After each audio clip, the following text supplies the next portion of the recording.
Thank you. No, we're good. I think we're good. How's everybody doing tonight?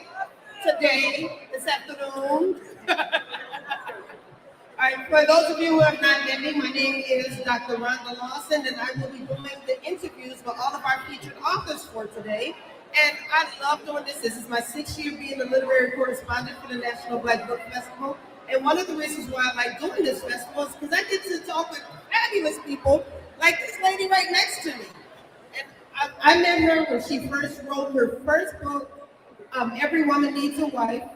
The title is Not What You Think. That was the third book? Oh, wow. Okay, see, that was her third book. See, that she's been around for a minute. So the first thing I'd like to do is hand her the microphone so she can tell you a bit about herself.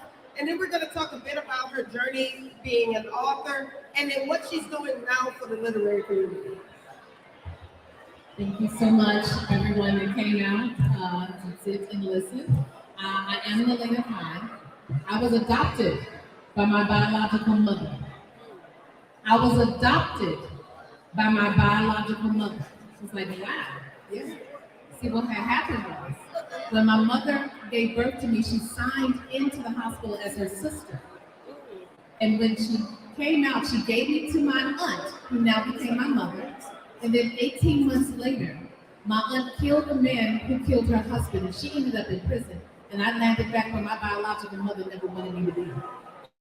You can imagine that the abuse was exponential, compounded by the fact that my father did not respect my right to say no. And my uncle did not respect my right to say no, so I was damaged at an early age. And in that, it took writing as a method of healing. I started writing. I put my pain on the page, and the page became my passion, and the passion is now my purpose. All throughout that, I learned a lot about my family's secrets, because this is the way God helped me to forgive my mother, to forgive my father, to forgive my uncle. So if writing brought me anything, it brought me healing, and that is worth more than money. Which is why I talk to people all the time. It's not about book sales, it's about book opportunities. And we'll talk more on that, but I just wanted to introduce, this is what brought me to writing. I didn't grow up and say I wanted to be an author. I kind of fell into this. And it was my sexual abuse counselor that encouraged me to continue to write after I did the first book. And let me tell you, I write my own hand, blue ink, yellow paper. I wrote 6 novels within a 2-year period, using those characters to express what I was going through or what I had needed to heal from. And from that, it started my career. I met this guy online. So what had happened was, and he was the writer. You all remember back in the day when Microsoft had the game rooms, the hearts, the spades, bid. Well, we played spades in the room, and then we went into these other rooms, the chat rooms, and he sent me some erotic poetry and erotic stories. He was the writer. Well, when he finally sent me 2 paragraphs of all the wonderful, wicked things he wanted to do to me, I ended up writing 10 pages of techniques he needed to brush on, the things he needed to know. Wow. Mood killer. I know, right? But here's the thing. I used what I penned to him over the internet as chapters from my first book. I had not aspired to write. But when I started writing, I couldn't stop. When I say I put my pain on the page, there were some tablets where I couldn't read my writing because the tears came. You know, I didn't even tell anyone until I was 26 years old. I never told them what my father had done to me until I was 26 years old. And let me tell you, all of that and then I said, God gave me a male child after what happened with my uncle and with my father. How was I going to raise a male child after all of these things, after this kind of colored my soul and my heart? Well, here's the thing. The writing helped with that. It helped me to release some of that pain. And of course, I got therapy. And here's how God works. My therapist was my boss at first. Wow. She was my boss. And when she heard my story, she became my therapist. And it wasn't just regular therapy. You know how you sit on the couch. You know, she'll call me up and say, girl, let's go get some original pancakes. Let's go to Pancake House. Let's talk. And she would give me the tools by which I needed to heal. She didn't make me become dependent on her as my source of healing. She gave me the tools so that I could work with God to help to heal me. And it's an ongoing process. Every time I think I'm there, something else comes to the forefront in my memories, in my mind, that happened that I have pushed away. That here we go again. There's more to write, there's more to share, there's more to heal from. So if you're looking at writing as strictly about the monetary aspects, I told you all yesterday about what happened with my son, book opportunities, not just book sales. So everyone who reads one of my books, I had to splinter my story into several books. And it was my 16-year-old son at that point in time who finally read my second book. He said, Mom, I know all of these things happen to you, but you can't put this all in one book. You bring the reader down so low, they can't get back up again. So I had to splinter some of the things that have happened and make it just a kernel in each book and use the characters to work around to come to the understanding that I have about healing from that particular issue. It has been a journey that has taken me all over the world, from Dubai to everywhere. But one thing I find is a common thread is the need to heal, the need to grow. That's what people, Black people, white people, whoever. And it's an amazing thing, the power of the written word. And people say, who's going to listen to my story? There is somebody waiting for your story. There could be one sentence in your book that's the one thing that they need to hear. And they need to hear it from you. You know, let's look at the Bible. The Bible has been around since Hector was a pup, and Hector's a big dog right about now. But let's look at it. There are people who've been hurt by church, been hurt by people in church, Christians, whatever. But they may read a kernel of spirituality in your book from something that you have grown from. And it could be the very thing that they need at that time. So you're sitting on someone else's healing by being afraid to share your truth, being afraid to share your story. So don't hold on to it. Don't die with the book still in you. Don't die with somebody else's healing with you. It's your time. Okay, so yeah, let's give her a hand. Woo! You touched on so many things that, no, I'm serious. You touched on so many things that I really wanted to ask you. But the first question I wanted to ask you is, at first you were writing because it was therapeutic. Still writing because it's therapeutic. But you started writing because it was therapeutic, but when did you move from, I can actually do something with this? When did you see yourself from just writing to be writing to writing to be an author? And when did you start taking it serious? Like, I don't want to just be an author. Because there are a lot of people, let's be real, they want to write a book because they heard it was a good side hustle. Or they want to write a book because they want to get some credit. You know, it's always something. But sometimes people don't want to learn how to be great. So when did you make the transition from not only being a writer to being an author? And then when did you decide, I don't want to just be an author, I want to be a great writer? And that's still a process, becoming a great writer. You never stop learning the craft. But I read The Maintenance Man by Michael Baisden. Yes. I went to school with him. We're from Chicago, South Side. And after, yes. And when I read it, I was like, well, hell, I could do this. And that was really, and I was actually tactless enough to say that to him. And he was a lot kinder to me than he probably should have been.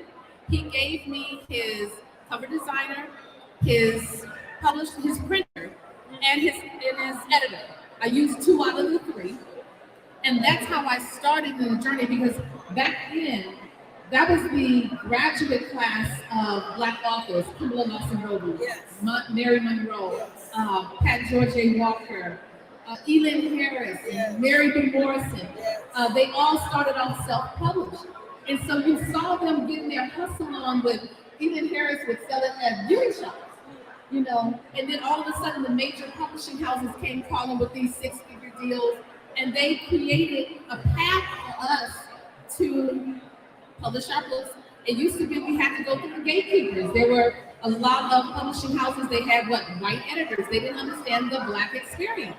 So we didn't get a lot of our books put in print. But here comes the opportunity to self-publish. Now everybody was putting their stories on the page, whether they knew the process or not. So we had to learn it by trial and error.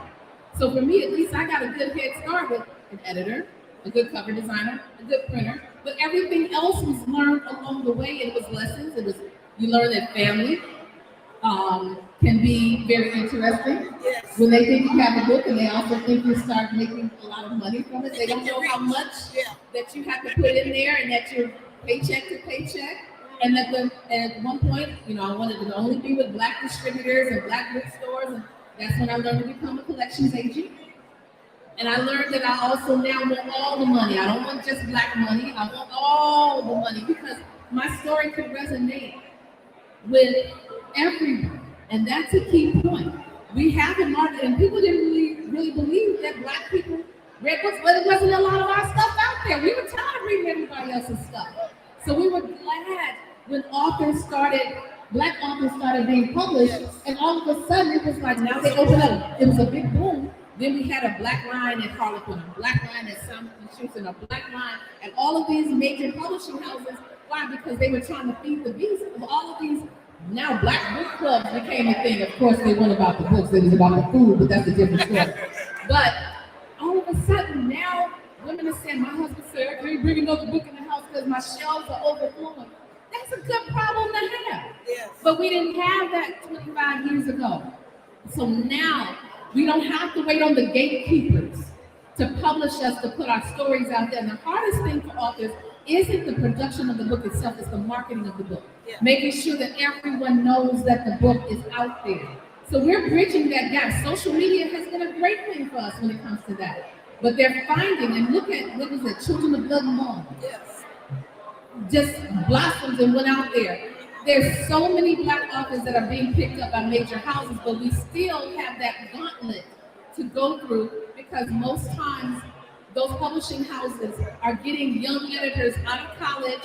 They don't have a lot of life experience, and they don't have a lot of experience with us.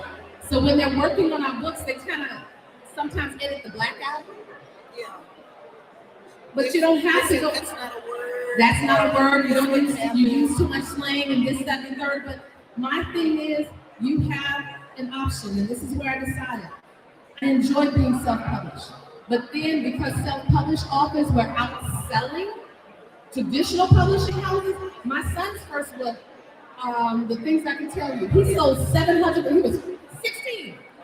753 copies the first day it came out in one Borders alone.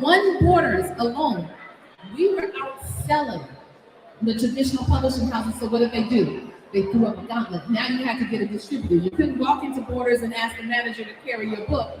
They wanted you to pay a distributor. The distributor wanted you to have 2,000, 3,000 books sitting on the shelves, and you paid them for the privilege of keeping it there. I got tired of being self-published, and I wanted a book deal with a major house. So here's what I did. I printed Every Woman Needs a Wife. That's why you think that that's the first book, because that's the book that put me on the map.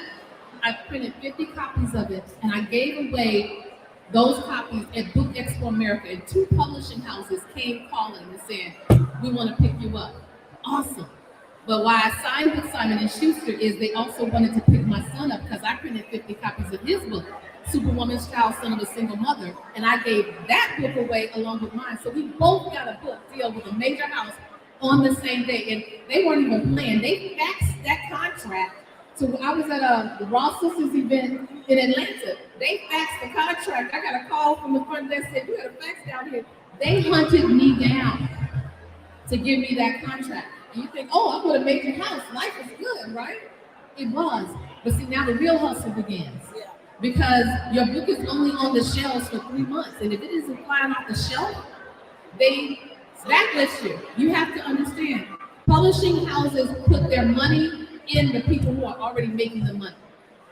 When I'm first coming through the gate, I haven't shown them to make them any money. I'm the tax write-off. You have to understand what the game is. So I was out there on the ground with my son, paid sometimes to go to New Jersey to do a signing and get there, and my books were sold out, only had 2 copies or whatever. But I was hustling, and I look at it now. This is how God works. I'm gonna pass this back to you in a minute. I I spent a lot of my royalty money back into marketing promotion. And as I thought about it back then, I said, you know what? That amount of money, I could have bought a house. I could have put on a house. I could have done whatever, right? But this is how God works. Years later, when I was ready to buy a house, I ended up with 2 grants that took off about close to $30,000 to $40,000 off my mortgage. You feel me? That's God's way of saying, I got you. The blessings of the Lord makes me rich and adds no sorrows with it. You feel where I'm coming from? So, and here's how it happened. The lady was doing the paperwork. She said, you know what? We're not going to tell them about this income. We're not going to tell them about this right here. This lady didn't know me from Adam or Adam's cat. And she's helping me to get these 2 grants to get into this house that is now more than half paid off within a 6-year period. You understand where I'm coming from? So I did what I needed to do on the book end of things, and I let God take care of the rest, or where the money was going to come from for anything else that I would have done with the book money. Now, I just want to ask you one thing I want to touch on is you said that you printed 50 copies of Everyone Who Needs a Wife, and you gave it away. For a lot of new authors, that's unheard of. I'm trying to make money. Why would I give books away? So can we talk a bit about how you can give something for free and you're going to make money on the back end? Because everybody's not going to get that big contract. I mean, Simon & Schuster's not going to fix us a contract. Well, I'm not going to say they're not, but the chances are. Yeah. So how do we do that? It's the venue in which I did it. I did it in a platform that set me up for success. I knew that all the major publishing houses were there. Yeah. I didn't know where those books were going to land. They saw the title, they saw the cover. My thing is how I'm still, even though I'm with a major publishing house, I'm also a hybrid publisher, so I still publish some of the books myself. How I'm doing it now, I just did a free book event in October. Yes. And did one in August. And here's what I did. I gave the first book in my series. I set it free on Amazon. I set it free in Barnes & Noble, Kobo, and Apple. Those are the 4 major platforms. I set it free, the first book in the series. Why? Because when I give that book free and everybody downloads it, it puts it in an algorithm in Amazon where what? Amazon will now start pushing the rest of the series to the, oh, you downloaded book 1, you're going to love book 2, book 3. And here's why that's important. Even though I have my own mailing list, readers are going to be more likely to open an email from Amazon than they are from individual readers. So if Amazon is pushing that, and what happens is the sales for the rest of the series go up. So what I did for my writing tribe, I have a tribe called Success. And what I did was some of their individual short stories, I started having them to put together as book 1, book 2, book 3, even though they're not related, they have the same theme.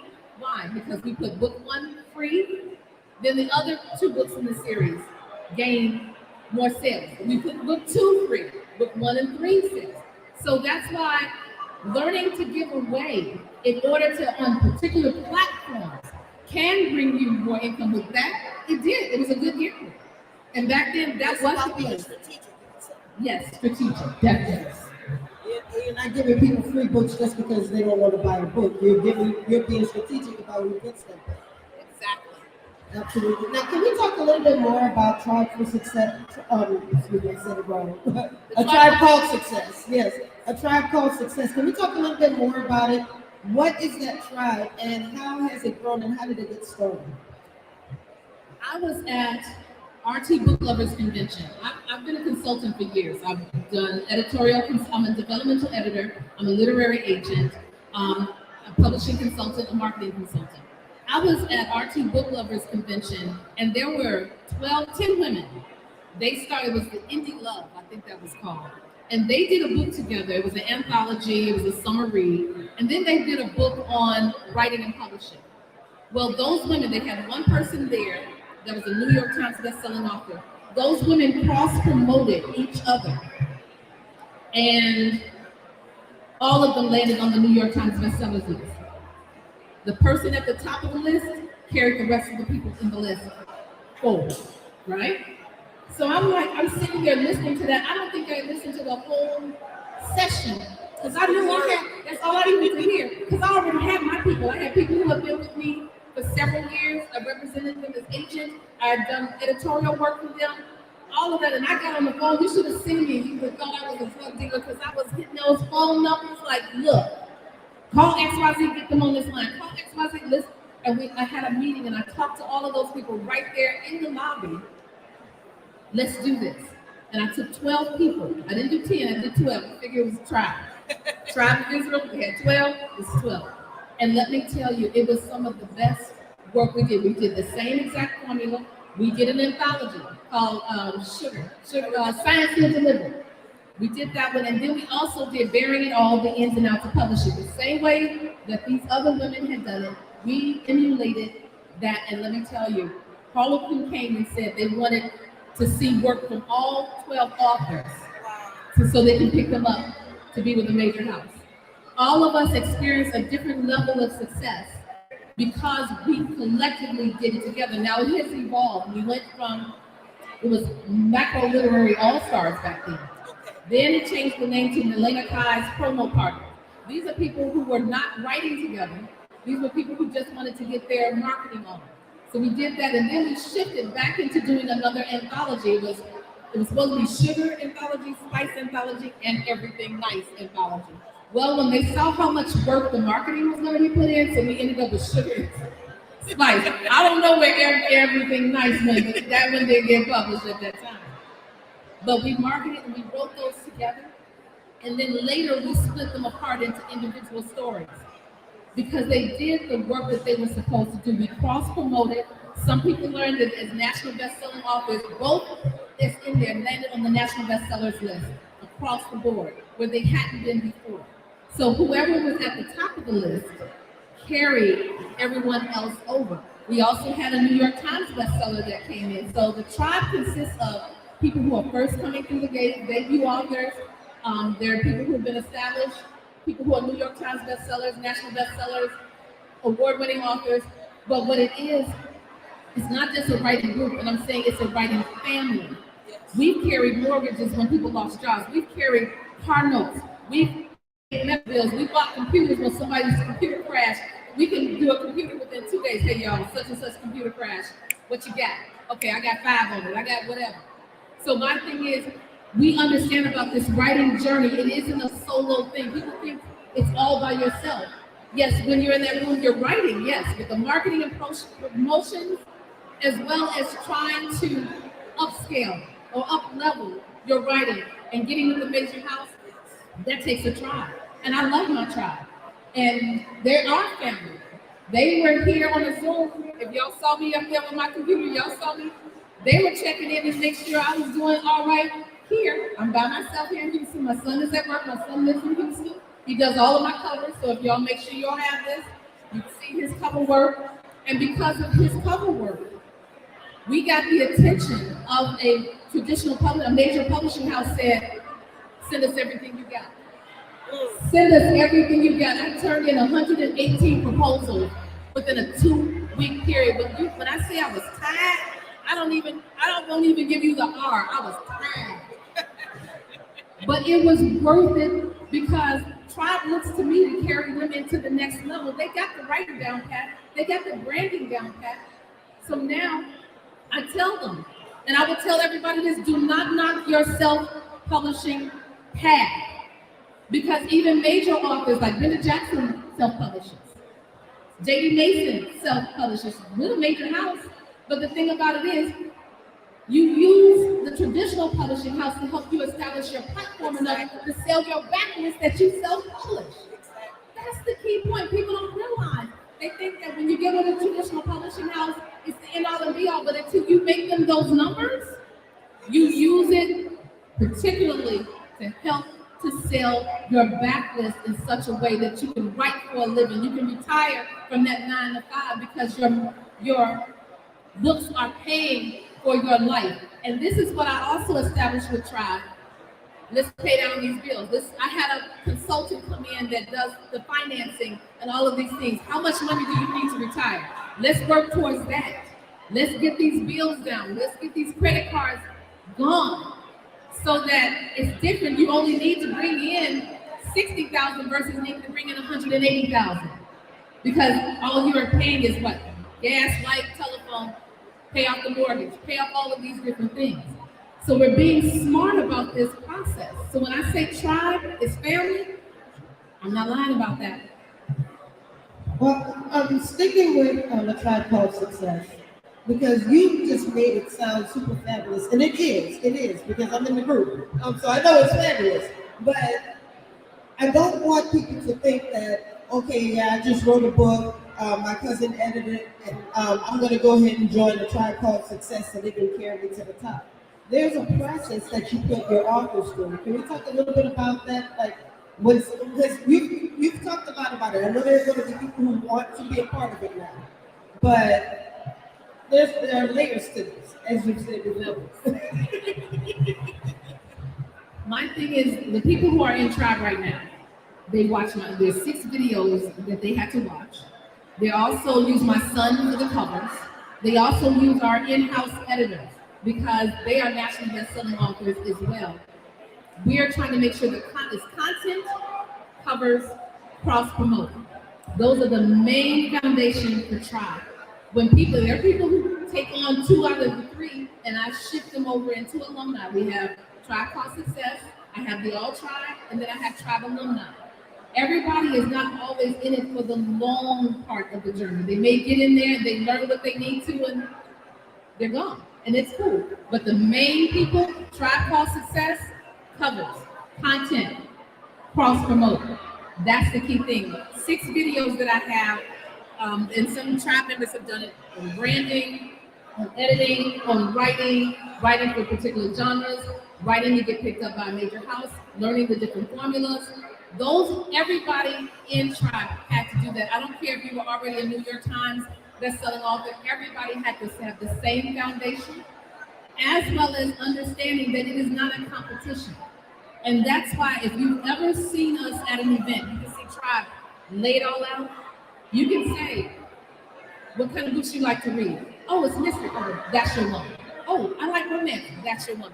We sell each other's books. Even at the Ultimate Women's Expo, the Black Women's Expo, we find that we sell out because it isn't just me. And you get with a group of authors who are going to want to see you succeed. When we succeed, when all of us can go back and say it later that night at dinner that we all sold out of our books, because that means we put the books in the hands of some new people who will find out who we are and what we write and will love us. When the pandemic hit, we have several different series: Kings of the Castle, Knights of the Castle, Queens of the Castle. And when the pandemic first hit, it was the most beautiful thing to hear that readers were going back to read an entire series because it became a comfort zone. We don't write book boyfriends, we write book husbands. So the women readers said, I'm going back to read all 9 of these books because right now it's fearful. Life is a little fearful and I'm unsure of things, but I like what I read in this and I'm going to read it again. That to me, it made me feel like what we put in, the effort that we put in, the writing, the editing, cover design, all of it was worth it because the readers embraced it. Awesome. Now we do have about 10 minutes left in the interview. So if there are people who have questions, it looks like we have a question. Come on up. Now, while she's working her way up, June, July online asked if a Tribe Called Success is an online group. If you want it is an online group, but we do things physically. We go to different events and we like Ultimate Women's Expo, Black Women's Expo. I have my Cavalcade of Authors, which is now in its 20th year. Last year we went to Dubai. We were supposed to do Greece and Holland next year, but we're going to do something a little different.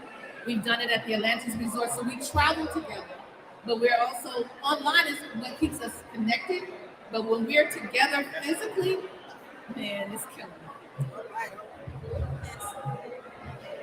First and foremost, I just want to say thank you so much for your time. Thank you so much, moderator, for keeping it live. When you answered almost every question that I have. Except. There's just one question left. If you have any writing genes or juice going in your veins right now, the only question we want answered: how do we join and become a tribe sister? That is where I want to know.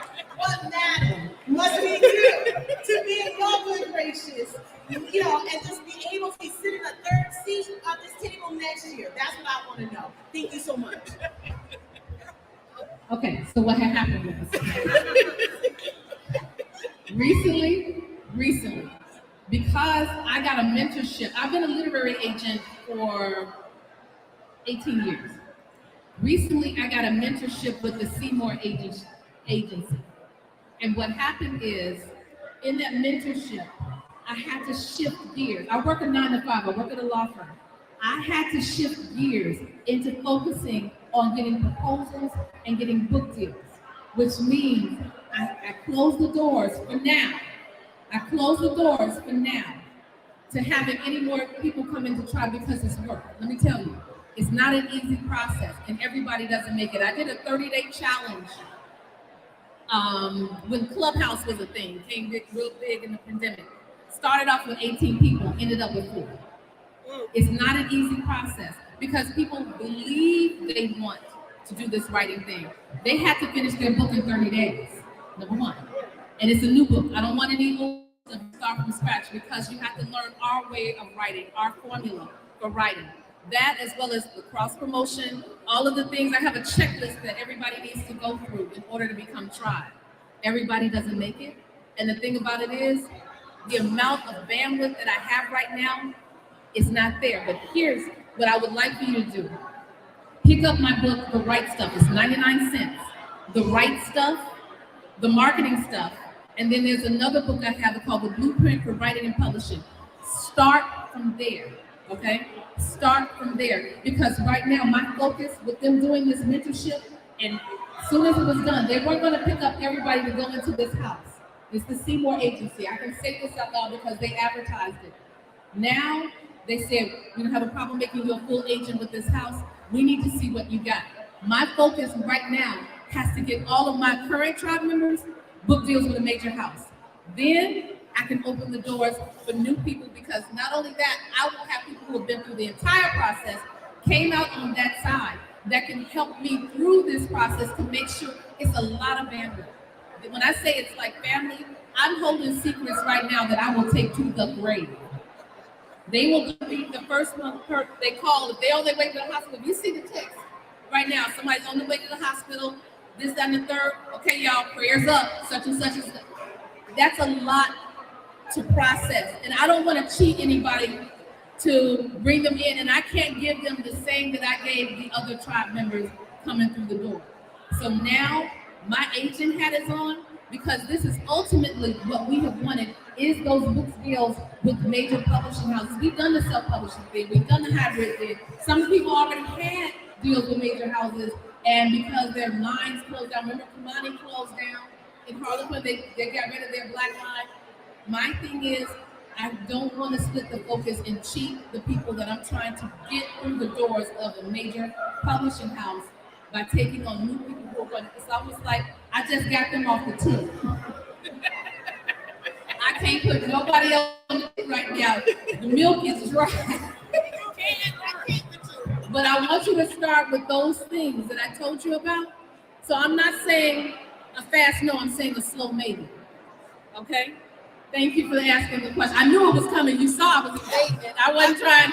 I asked her the same question and she thinks she slid, so I'm glad you came back. Are there any other questions? Okay, so there aren't any other questions. I think you covered it all because you gave a speech and an interview at the same time. See why you want to bring up old stuff. But I do want to thank you. Like I said before, thank you for what you were doing for the literary industry.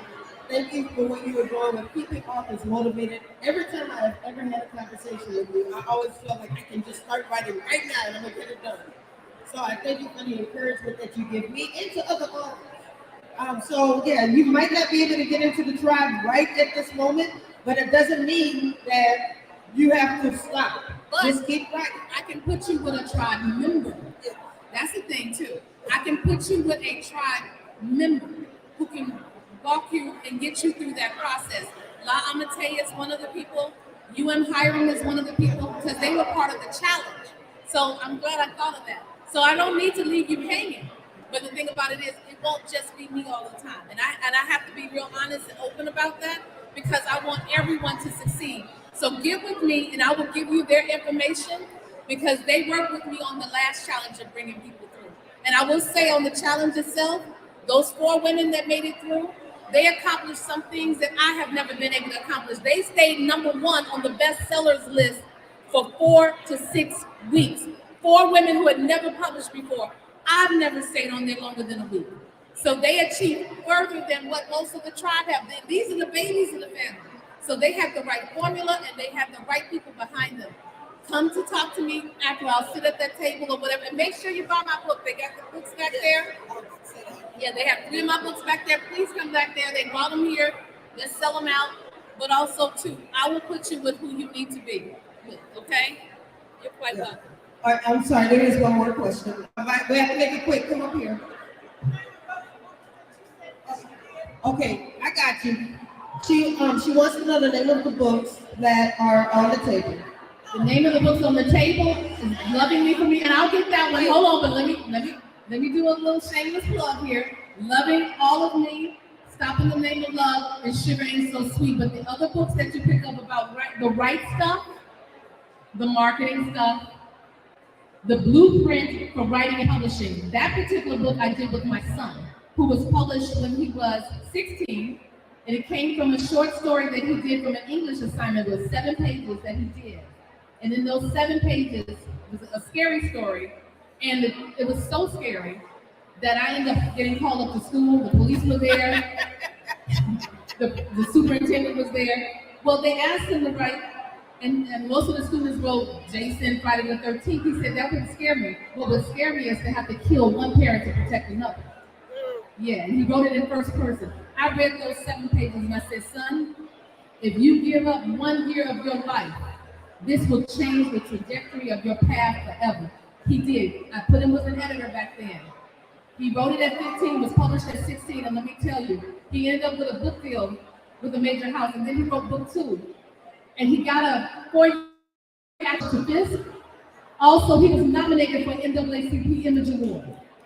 You feel me? It's not about book sales. What? It's about book what? Opportunities. Okay, Naleighna Kai. I could keep you up here a lot longer, but we have other interviews that we have to do. So I have to end the interview now. But once again, thank you for dropping all of the knowledge that you dropped today. Thank you. All right, let's give Naleighna Kai a big hand, y'all. Okay, so we will be back in about 15 minutes. We will be interviewing Kwame Alexander, so I hope to see you guys soon. Thank you.